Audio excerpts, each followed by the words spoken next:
this then? That's water. Oh, I thought it was That's rum. Excellent, good. Collie's getting coffee. Collie's getting rum. Having rum. Okay, are you ready? I'm ready. Okay.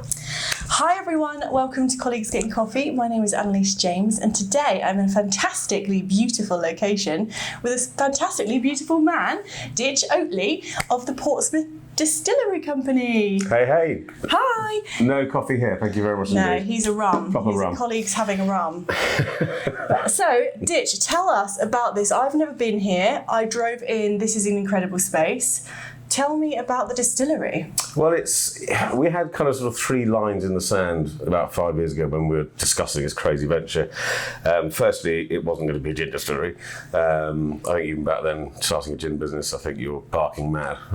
But rum is in our blood, and there's no one else doing it properly in this country. And one of the lines in the sand, we had to be somewhere of historic significance and importance, and our backdrop here at Fort Cumberland, which you've driven into, I'm sure you agree, is pretty special. It's beautiful. I just could imagine sitting out, glass of rum, a few ice cubes. Actually, hold the ice cubes, I'll just have the rum.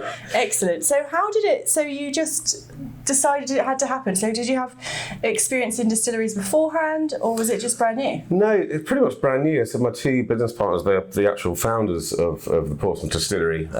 Giles and Vince are ex-Navy of 24 and 26 years. Spent years out in the Caribbean, grew their love of rum and the difference between rums from around different countries, whether it be Central America or actually the islands. And when they left the Navy, they went off and did sort of two different career paths, but started up a sort of a subscription service called the Rum Club, because they couldn't get hold of the rums which they really liked in this country, and they thought, well, we can do a little mini business. It was never going to make millions. The whole idea was just so they could get hold of the rums that they wanted.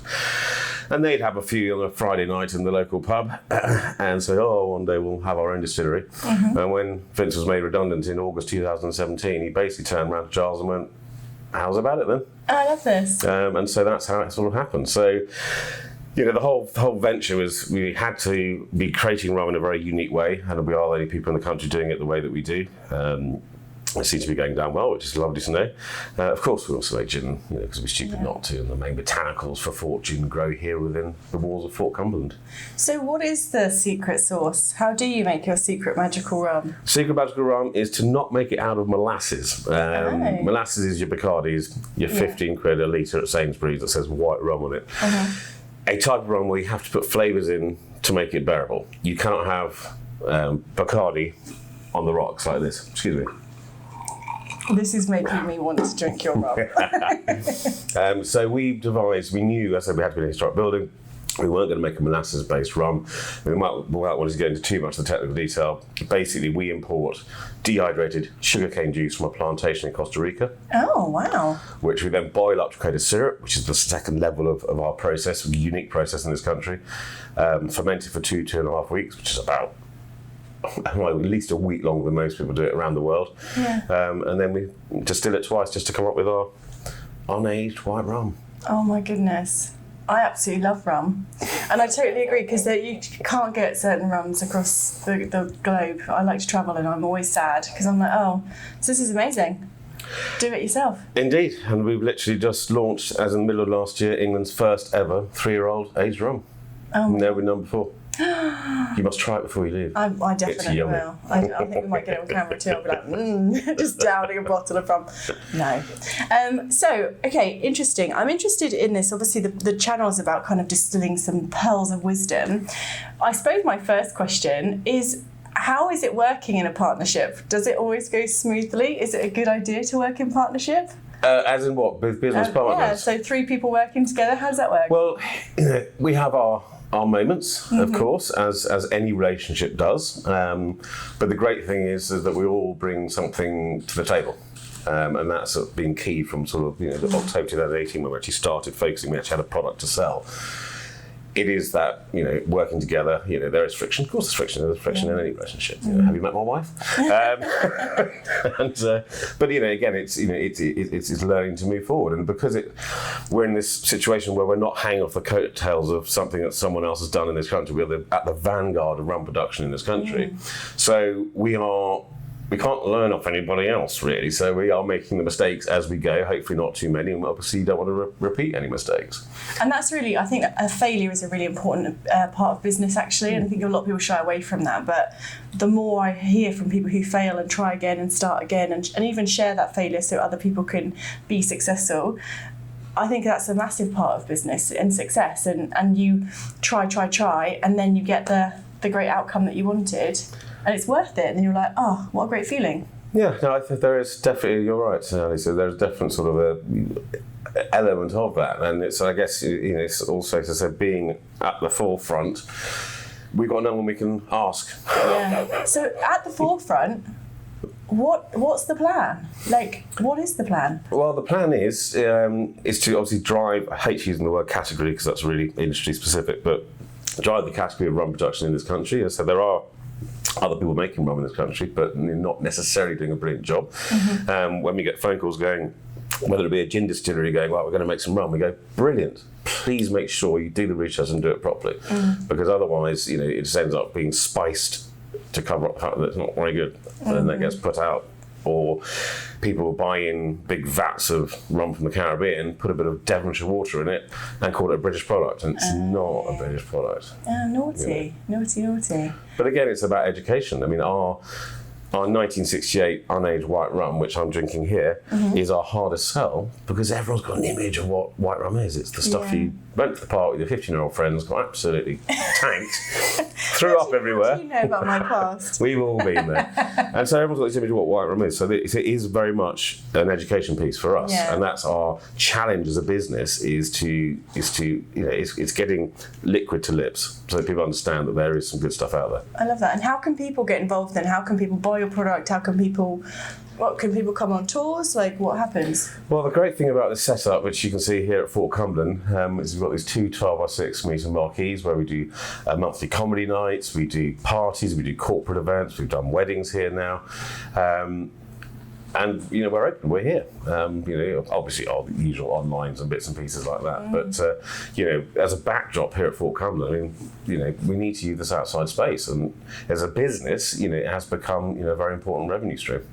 Yeah, it's amazing. I think event space in the UK is also so sought after, especially in historic sites that I'm guessing nobody else really accesses this site particularly. No, it's closed to the general public. If they come to the gate's not working at the moment, so I'm sure you just chose straight through. But yeah, generally they sort of have to phone security and they'll go, right, we're here to the distillery or want to go to the shop or to have a look around. But the actual site is closed to the public, so you can't actually wander around inside Fort Cumberland. Otherwise there's a very overzealous security guard who comes running out, does a couple of forward rolls. Pow, pow, pow.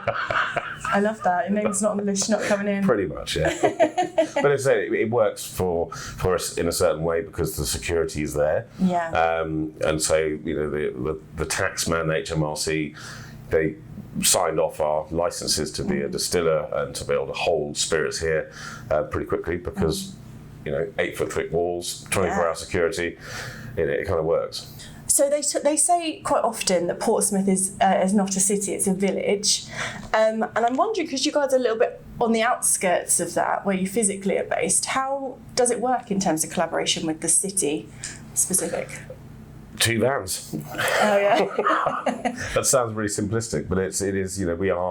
We're out there. Kim and myself. At the best of our abilities. We're at the Palmerston Road markets and things like that. We'll be at the Portsmouth Seafood Festival, which is coming in the middle of July. We have to be there. It's we are the Portsmouth Distillery. Yeah. And since starting, collaboration has been really important between some local businesses and supporting each other, not just selling into somewhere. It's actually what can we do for you. I would absolutely love to run a networking event here. It's great. I'm going to do that.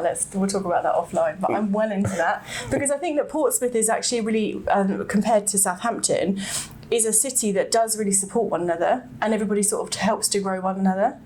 So I think it's, having the Portsmouth Distillery, that's the name, that's amazing in terms of brand and recognition. Yeah, I mean, it's really interesting to say that because we, on our monthly meetings that we sit down, often comes up, are we the Portsmouth Distillery or are we Fort Gin? Are we 1812 rum? What is the important factor. So I think within the local area, the Portsmouth Distillery means something. Yeah. But for someone up in Nottinghamshire, what do they care about the Portsmouth Distillery? Yeah, but they might care about the brand of rum.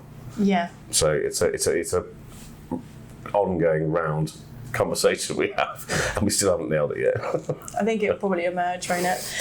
I know. What are your plans in terms of global domination then? So you said that, we can't get rums here from around the world, but are we planning to take over the world and put the old beautiful Portsmouth rum in the grasp of someone in the Caribbean? We are in discussions with distributors in Europe at the moment, and also in America. And Berry Brothers and Rudd, which is the oldest wine merchant in the world, going on since 1670, I think they opened their doors. They started buying barrels off us, putting their name on it, and putting it out into Japan, Singapore, and those kind of markets, which is fantastic.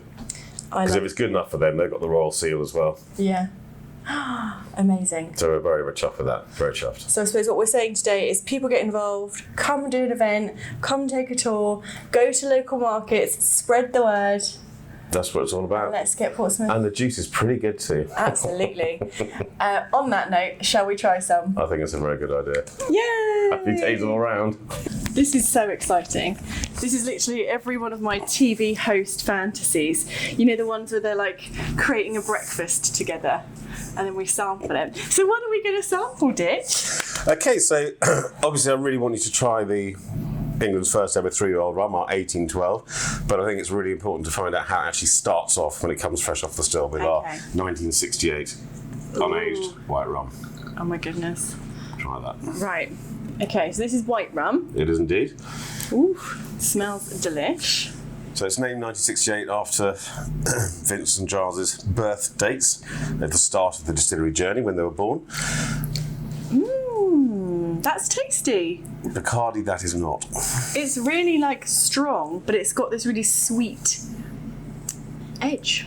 And it's kind of smooth as well. It's really, really smooth. What flavours should one taste in the mouth? Well, everyone gets something a little bit different, but it's got a really nice underbelly of tropical fruits going on there. So a little bit of banana, all sorts of things like that. Yeah, it tastes tropical. I love that. Excellent. So that's unaged. Yeah. Now try it, aged in Jim Beam bourbon casks for 3 years. Oh my goodness. Help yourself. It's amazing what the barrel does to it. That smells totally different as well. Oh wow. It's got a toast. It's really round. That sounds really random, doesn't it? But it's But that's exactly what the wood's done to it. It's literally rounded off all the edges. I mean, the white's really smooth as it is, but it just rounds off the edges, and you can still get a little bit of a hint of the bourbon coming through on the tip of the tongue. Now, we're told by our friends that our 5-year-old, which comes out in about 13, 14 months' time, there'll be absolutely no nod to the bourbon at all because our liquid would have pushed it out of the wood, of the staves of the casks. This is delicious. So this is 3 years old? 3 years old. How do you wait that long? Oh, very good. So we'll do a 5-year-old, let's say, in 13, 14 months' time. Then we'll probably do an 8-year-old, and then we'll stop at 10 years old. Oh, I love it. I love it. Thank you so much for letting me try some of these things. A huge pleasure. And I definitely want to run that event here. Please do. We've got this outside space. It's brilliant. When the sun's shining, it doesn't get much better than this. Watch this space for an invite. Happy days all round. Thank you. Pleasure.